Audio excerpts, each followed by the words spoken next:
Hello friends, welcome back to the new video. In this video guys, we are going to talk about how can we enable do not disturb in Vivo phone. Guys, you want to enable, so guys you can enable it. And guys, now let's say guys how to enable do not disturb in Vivo phone.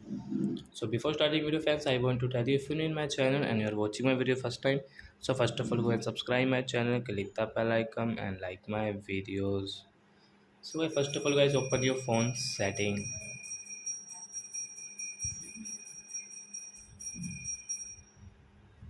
Then guys scroll it and guys click on the sound setting and guys click on do not disturb and guys turn on now. So guys,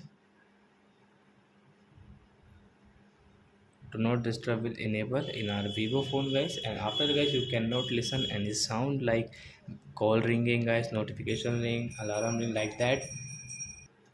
So like that guys you cannot listen guys.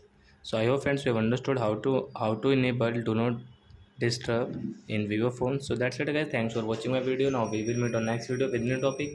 Before going, please go and like my video, subscribe my channel. Bye bye friends.